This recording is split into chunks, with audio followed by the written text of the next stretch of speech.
વિદ્યાર્થી મિત્રો, હું ચેતન પ્રજાપતિ. મિત્રો, આજે આપણે state tax inspector part 2 paper solution કરવાનું છે.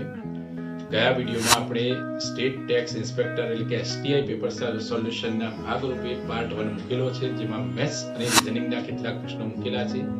આજે આપણે ભાગ 2 માં બાકીના જે મહત્વના પ્રશ્નો છે તે સમજવા પ્રયત્ન કરીએ.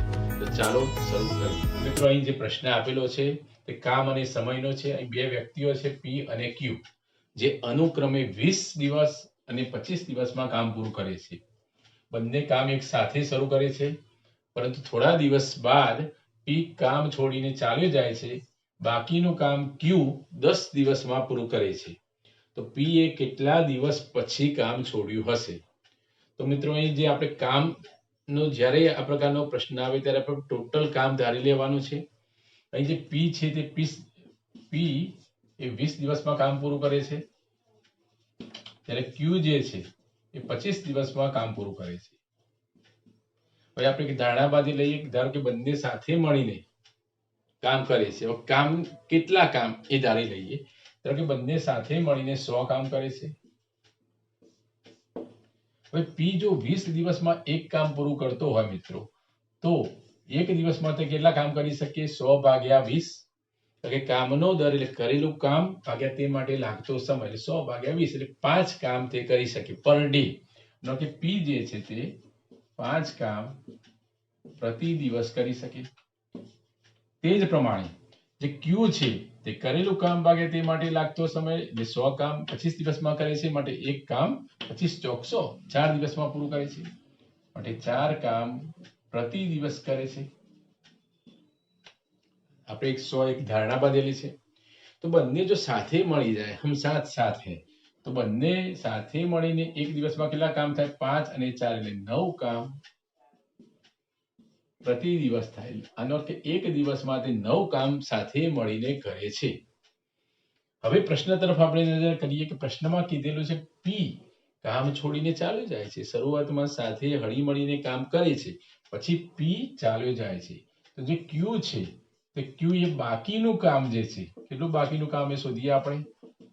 10 દિવસમાં પૂરું કરે છે. તો કેટલા દિવસ પછી તેને કામ છોડ્યું હશે? બરાબર. તો Q એ 10 દિવસમાં બાકીનું કામ પૂરું કરે છે. તો એ બાકીનું કામ કેટલું એ સમજવું પડે. મિત્રો, હવે આપણે Q તરફ નજર કરીએ. Q એ 25 દિવસમાં પૂરું કામ કરે છે. આનો અર્થ કે એક દિવસમાં તે 4 કામ કરે છે. એક દિવસમાં 4 કામ કરે છે. તો ચલો 10 દિવસમાં કેટલા કામ પૂરા કરી શકે? 10 ગુણ્યા 4 એટલે 40 કામ પૂરા કરે છે. આનો અર્થ એ થયો કે બંને સાથે મળીને, P અને Q સાથે મળીને કેટલા કામ કરેલા હશે? બંને સાથે મળીને ટોટલ કામ કેટલા છે? 100 કામ.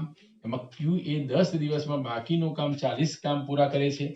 બાકીના કામ 100 - 40 એટલે 60 કામ બંને સાથે કર્યા હશે શરૂઆતમાં. તો 60 કામ કેટલા સમયમાં કર્યા હશે તે શોધવું પડે. બરાબર. તો એ સમય આપણે શોધવો છે, તો તરત સમય પણ મળી જશે. ચાલો પૂરેપૂરું કોન્સન્ટ્રેશન રાખજો. હવે બંને લોકો જ્યારે સાથે કામ કરે છે તો એક દિવસમાં 9 કામ કરે છે. આનો કે 9 કામ કરવા હોય તો બંનેને સાથે એક દિવસ લાગે છે. કામ અને દિવસ, 9 કામ જો બંને સાથે હળી મળીને કરે P અને Q, તો કેટલા દિવસ લાગે છે? એક દિવસ લાગે છે. તો એ સાથે મળીને શરૂઆતમાં કેટલા કામ કરે છે? 60 કામ કરે છે. એટલે 60 કામમાં કેટલો સમય લાગે? 60 ગુણ્યા 1 એટલે 60/9. એટલે 20 તારી 60, 3 તારી 9, 3 6 18 ને 2 20, એટલે 6.2 દિવસ કામ કર્યું હશે સાથે. ત્યારબાદ P ચાલ્યો ગયો હશે. એટલે P એ કેટલા દિવસ પછી કામ છોડ્યું હશે? તો જવાબ આવશે 6.2 દિવસ પછી કામ છોડ્યું હશે. એ ઓપ્શન તરફ આપણે નજર કરીએ. પહેલો ઓપ્શન નથી, બીજો નથી, ત્રીજો નથી, માટે ઓપ્શન ઉપરોક્ત પૈકી કોઈ નહીં એ આપણો જવાબ આવશે. તો આ પ્રમાણે તમે ગણી શકો. ચાલો નેક્સ્ટ. એક કાર પોતાની વાસ્તવિક ગતિના 5/7 જેટલી ઝડપે 72 કિલોમીટરનું અંતર કાપે છે મિત્રો, અને એ સમય આપેલો છે 1 કલાક 40 મિનિટ 48 સેકન્ડમાં. તો કારની વાસ્તવિક ઝડપ શું હશે? તો અહીં સૌપ્રથમ તો આપણે અંતર આપેલું છે 42 કિલોમીટર અને એનો સમય પણ આપેલો છે 1 કલાક 40 મિનિટ 48 સેકન્ડ. તો તેના પરથી આપણે જે તેની સ્પીડ એટલે કે ઝડપ પર અવર પર કલાક કેટલી ઝડપ છે તે સૌપ્રથમ શોધી લઈએ. તો અહીં જે સમય આપેલો છે 1 કલાક 40 મિનિટ 48 સેકન્ડ મિત્રો. એ સમયને આપણે મિનિટમાં કન્વર્ટ કરીએ. જેમ કે 1 કલાક એટલે 60 મિનિટ, આ 40 મિનિટ છે એટલે 60 અને 40 100 મિનિટ અને 48 સેકન્ડ. તો 100 મિનિટ ચલો સેકન્ડની મિનિટમાં ફેરવવા છે માટે 60 વડે ભાગવા પડે એટલે 48/60. આ છેદ ઉડી શકીએ 12 ચોક 48 12 પંચા 60. આનો અર્થ એ થાય કે 100 પૂર્ણાંક 4/5 મિનિટ બોલી શકાય. આટલો સમય લાગે છે. આટલા સમયમાં તે 42 કિલોમીટરનું અંતર કાપે છે. ચલો હજી આનું આપણે સિમ્પ્લિફિકેશન કરી શકીએ. 100 × 5 એટલે 500 અને 4 એટલે 504 છેદમાં 5. આટલા મિનિટમાં તે 42 કિલોમીટરનું અંતર કાપે છે. ચલો આટલા મિનિટમાં જે 42 કિલોમીટરનું અંતર કાપતી હોય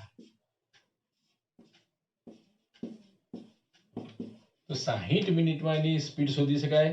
કે સ્પીડ એ પર અવર શોધવી હોય એટલે 60 મિનિટ. તો 60 મિનિટમાં તે કેટલું અંતર કાપે? આ બંને શબ્દ મિનિટમાં આપેલા છે અને અંતર કિલોમીટરમાં.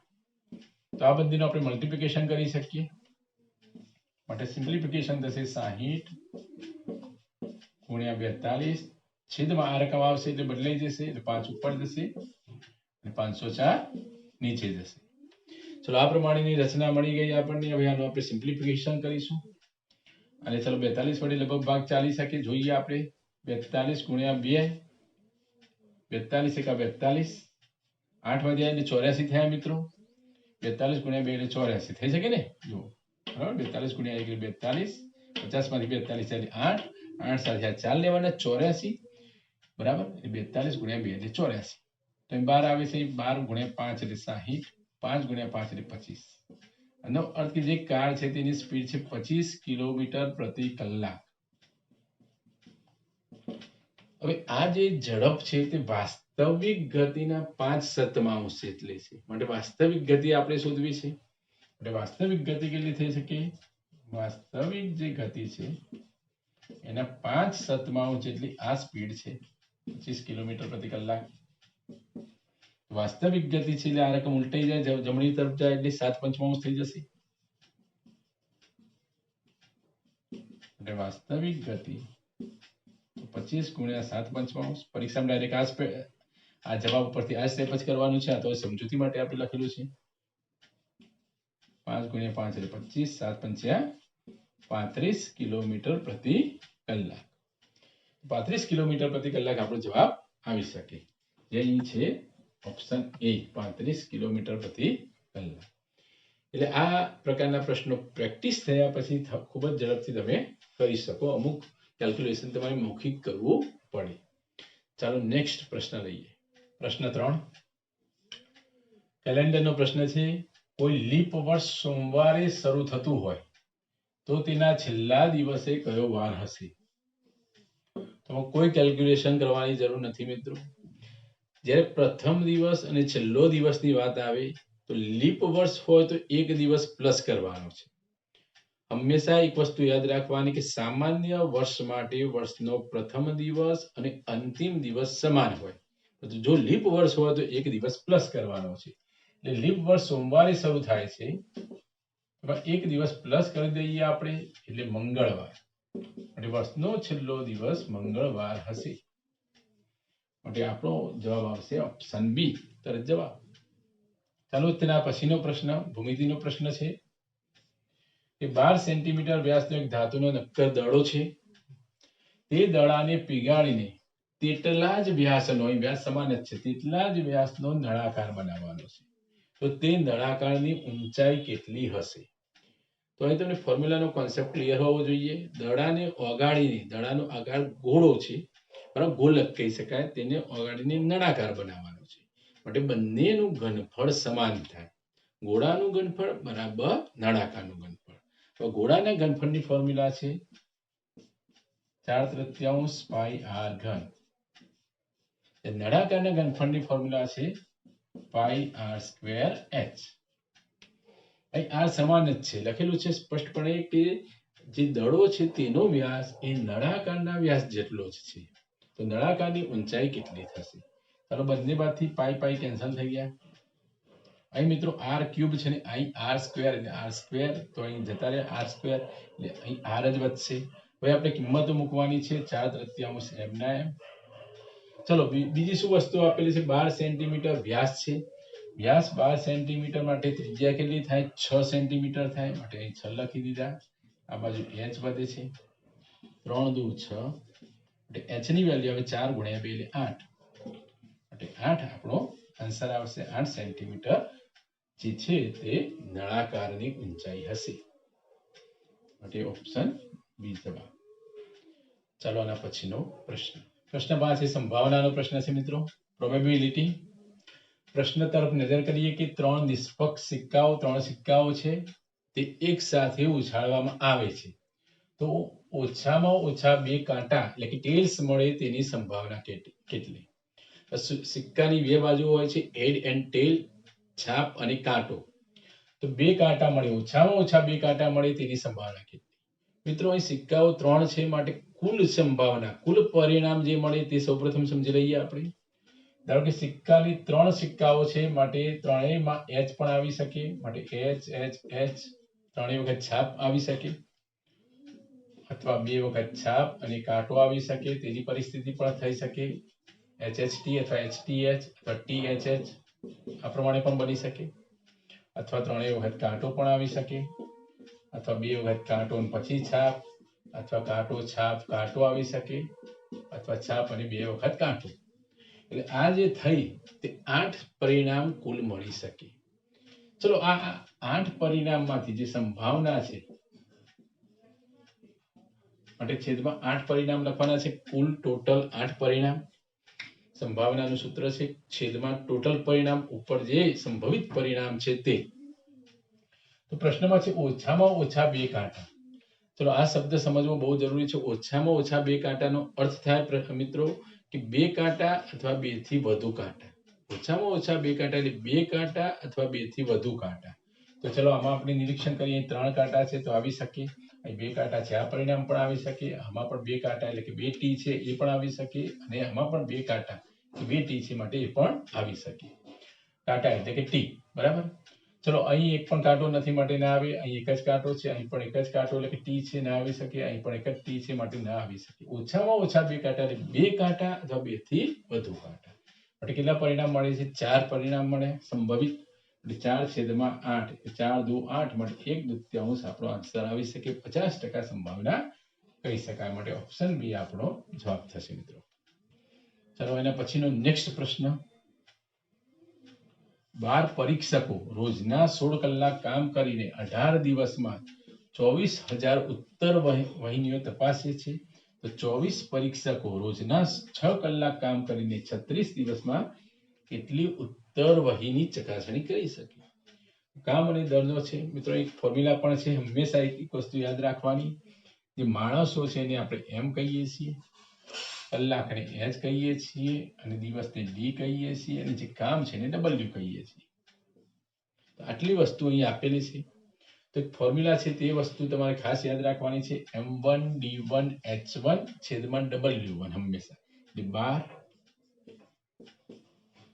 ગુણ્યા 16, જે માણસોની સંખ્યા, કલાકની સંખ્યા અને જે દિવસોની સંખ્યા હંમેશા મલ્ટીપ્લાય કરવાની છે. છેદમાં કામ લખવાનું છે મિત્રો હંમેશા. કેટલું કામ કરે છે? તો 24,000 એના બરાબર. ચલો અહીં 24 પરીક્ષકો છે, રોજના 6 કલાક અને 36 દિવસ કામ કરે છે તો કેટલી ઉત્તર વહીનીઓ ચકાસી શકે? એટલે એક સપોઝ કરીએ છીએ આપણે. હવે છેદ ઉડાડવાના છે મિત્રો. છેદ ઉપર નીચે પણ ઉડી શકે, અને પછી સાઈડ સાઈડમાં અંશમાં પણ છેદ ઉડી શકે. તે વસ્તુ તમારે ધ્યાન રાખવાની છે. જેમ કે 12 છે તો 12 દુ 24 થઈ શકે. હંમેશા એ વસ્તુ યાદ રાખો. અહીં 18 છે, અહીં 18 દુ 36 થઈ શકે, આ પ્રમાણે થઈ શકે. ચલો હવે જે રકમ આપેલી છે તેને આપણે કોન્સન્ટ્રેશન કરી શકીએ. હજુ છેદ ઉડાડવા હોય તો 2 ગુણ્યા 2 એટલે 4 થાય, તો 4 ચોક 16 થઈ શકે, માટે 4 લખી દીધા આપણે. આ પ્રમાણે થઈ શકે. ચલો ક્રોસ મલ્ટીપ્લિકેશન કરી દઈશું કે આ રકમ હજી છેદ ઉડાડવા હોય તો 4 છે 24 છે, 4 છ 24, એટલે 6000 આવે. હવે અહીં જોઈ લો, અહીંયા ઉષ્મા કઈ વધે છે ના, અહીં પણ જોઈ લો ના છે ને x, તો ક્રોસ મલ્ટિપ્લિકેશન એટલે આ x છે આ બાજુ આવી જશે, આ રકમ જમણી તરફ જાય એટલે 6000 ગુણ્યા 6 છાયો 36000. તો આ થયો આપણો આન્સર 36000. બરાબર. આ રીતે ના ફાવે તો તમે ક્રોસ મલ્ટિપ્લિકેશન કરીને પણ જવાબ લાવી શકો છો.